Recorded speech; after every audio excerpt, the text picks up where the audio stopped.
ಸರ್ವೇ ಭವಂತು ಸುಖಿನಃ. ಇಂದು ಫೆಬ್ರವರಿ 19ನೇ ತಾರೀಕು ಬುಧವಾಸರೆ, ಸಪ್ತಮ್ಯಾಂ ಶುಭತಿಥೌ. ಇದು ಸ್ವಾತಿ ನಕ್ಷತ್ರ. ಇಂದಿನ ಭವಿಷ್ಯವನ್ನೆಲ್ಲ ರಾಶಿಗೆ ತಿಳ್ಕೊಳ್ಳೋಣ. ಮೇಷರಾಶಿಯವರಿಗೆ ಇಂದು ನಿಮ್ಮ ಪ್ರೀತಿ ಪಾತ್ರದಿಂದ ನೀವು ಅಂದುಕೊಂಡ ರೀತಿಯಲ್ಲಿ ಪ್ರತಿಕ್ರಿಯೆ ಪ್ರಾಪ್ತಿ ಆಗದೇ ಇರಬಹುದು. ಆದ್ದರಿಂದ ಇದು ಸಂಸಾರದಲ್ಲಿ, ದಾಂಪತ್ಯದಲ್ಲಿ, ಮಿತ್ರತ್ವಗಳಲ್ಲಿ ಮತ್ತೆ ಬಿಸಿನೆಸ್ ಪಾರ್ಟ್ನರ್ಶಿಪ್ಗಳಲ್ಲಿ ಇವತ್ತು ಸ್ವಲ್ಪ ಸಂದೇಹ ಇರಬಹುದು. ವೃಷಭ ರಾಶಿಯವರಿಗೆ ನಿಮ್ಮ ಮಿತ್ರರ ಮೇಲೆ ಇವತ್ತು ಸಂದೇಹ ಬರುವಂತಹ ದಿನ ಆಗಿರುತ್ತೆ. ಹಿತಶತ್ರುಗಳು ಜಾಸ್ತಿ ಆಗುವಂತಹ ಭಾವನೆ ಕಾಡಬಹುದು. ಅದ್ಯಾವುದು ನಿಜವಲ್ಲ. ನಾಳೆ ಎಲ್ಲವೂ ಸರಿ ಹೋಗುತ್ತೆ. ಮಿಥುನ ರಾಶಿಯವರಿಗೆ ಇಂದು ಪ್ರೀತಿ, ಪ್ರೇಮ, ದಾಂಪತ್ಯ ಪ್ರಕರಣಗಳಲ್ಲಿ, ವಿಷಯಗಳಲ್ಲಿ ಮನಸ್ಸಿಗೆ ಸ್ವಲ್ಪ ಕ್ಲೇಶ ಉಂಟಾಗುತ್ತೆ. ಆದ್ದರಿಂದ ಇಂದು ಸ್ವಲ್ಪ ಜಾಗರೂಕತೆ ಅವಶ್ಯಕ. ಕರ್ಕ ರಾಶಿಯವರಿಗೆ ನಿಮ್ಮ ತಾಯಿಯ ವ್ಯವಹಾರದಲ್ಲಿ ಇಂದು ಸ್ವಲ್ಪ ತೊಡಕು ಕಾಣಬಹುದು. ತಾಯಿಯೊಂದಿಗೆ ಇಂದು ಮಾತುಕತೆ ಬೇಡ. ತಾಯಿಯ ಆರೋಗ್ಯದ ಬಗ್ಗೆ ಗಮನ ಅವಶ್ಯಕ. ಸಿಂಹ ರಾಶಿಯವರಿಗೆ ಮನಸ್ಸಿಗೆ ನೆಮ್ಮದಿ, ಆದ್ರೆ ಅಣ್ಣ ತಮ್ಮಂದಿರು ಏನೋ ನಿಮ್ಮಿಂದ ಮುಚ್ಚಿಡ್ತಾ ಇದ್ದಾರೆ ಅನ್ನುವಂತಹ ಭಾವನೆ ನಿಮ್ಮನ್ನ ಕಾಣಬಹುದು. ಅದ್ಯಾವುದು ನಿಜ ಅಲ್ಲ. ನಿಮ್ಮ ಒಳ್ಳೆಯದಕ್ಕೋಸ್ಕರವೇ ಅವರು ಆ ರೀತಿ ವರ್ತನೆಯನ್ನ ಮಾಡ್ತಾ ಇರ್ತಾರೆ. ಕೆಲವು ದಿನಗಳ ನಂತರ ಎಲ್ಲವೂ ನಿಮಗೆ ಅರ್ಥವಾಗುತ್ತೆ. ಕನ್ಯಾ ರಾಶಿಯವರಿಗೆ ಸಂಸಾರದಲ್ಲಿ ಸ್ವಲ್ಪ ಏನೋ ಗಲಿಬಿಲಿ ಇದ್ದಂತೆ ಕಾಣ್ತಾ ಇರುತ್ತೆ. ಎಲ್ಲವೂ ಸರಿಯಾಗಿ ನಡೀತಾ ಇಲ್ಲ. ಎಲ್ಲೋ ಏನೋ, ಯಾರೋ ಏನೋ ಹೇಳಿಲ್ಲ ನನಗೆ, ಆದ್ದರಿಂದ ಏನೋ ಒಂದು ನನಗೆ ಗೊತ್ತಿಲ್ಲದ ನಡೀತಾ ಇರಬಹುದು ಅನ್ನೋ ಭಾವನೆ ನಿಮ್ಮನ್ನ ಕಾಡಬಹುದು. ಅದು ನಿಜವಲ್ಲ.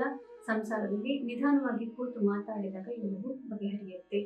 ತುಲಾ ರಾಶಿಯವರಿಗೆ ಇಂದು ಸ್ವಲ್ಪ ಕಾರ್ಯಕ್ಷೇತ್ರದಲ್ಲಿ ಮತ್ತು ನಿಮ್ಮ ವೈಯಕ್ತಿಕ ವಿಷಯಗಳಲ್ಲಿ ಯಾರೋ ಏನೋ ಒಂದು ರೀತಿಯಲ್ಲಿ ತೊಡಕು ಮಾಡ್ತಾ ಇರಬಹುದು. ಏನೋ ಒಂದು ರೀತಿಯ ತೊಂದರೆ ಇರಬಹುದು ಅನ್ನುವಂತಹ ಭಾವನೆ ಕಾಡ್ತಾ ಇರುತ್ತೆ. ಅದು ನಿಜವಲ್ಲ. ನೀವು ಧ್ಯಾನಾದಿಗಳನ್ನು ಮಾಡೋದ್ರಿಂದ ಮನಸ್ಸಿಗೆ ನೆಮ್ಮದಿಯನ್ನ ಕಾಡ್ತೀರಿ.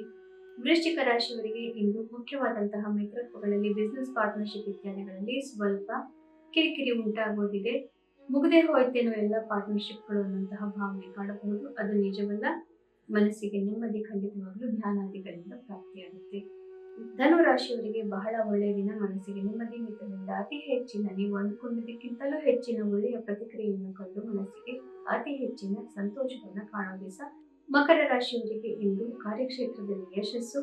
ಎಲ್ಲರೂ ಕೂಡ ನಿಮ್ ಕಡೆನೆ ನೋಡ್ತಾ ಇದ್ದಾರೆ ಅನ್ನುವಂತಹ ಭಾವನೆ ಬರುತ್ತೆ. ಎಲ್ಲರೂ ಕೂಡ ನಿಮ್ಮಿಂದಲೇ ಮಾರ್ಗದರ್ಶನವನ್ನು ಪಡ್ಕೊಳ್ತಾ ಇದ್ದಾರೆ ಅನ್ನೋ ಭಾವನೆ ಬಂದು ಮನಸ್ಸಿಗೆ ನೆಮ್ಮದಿ, ಆತ್ಮವಿಶ್ವಾಸ ಹೆಚ್ಚಾಗುತ್ತೆ. ಕುಂಭ ರಾಶಿಯವರಿಗೆ ಭಾಗ್ಯೋದಯವಾಗುತ್ತೆ. ಮನಸ್ಸಿಗೆ ನೆಮ್ಮದಿ, ಕಾರ್ಯಕ್ಷೇತ್ರದ ಯಶಸ್ಸಿಗೆ ನೀವು ಈಗ ತಯಾರಾಗ್ತಾ ಇದ್ದೀರಿ. ಮುಂದಿನ 2-3 ದಿನಗಳಲ್ಲಿ ಅತಿ ಹೆಚ್ಚಿನ ಸಂತೋಷವನ್ನ ನೀವು ಕಾಣ್ತೀರಿ.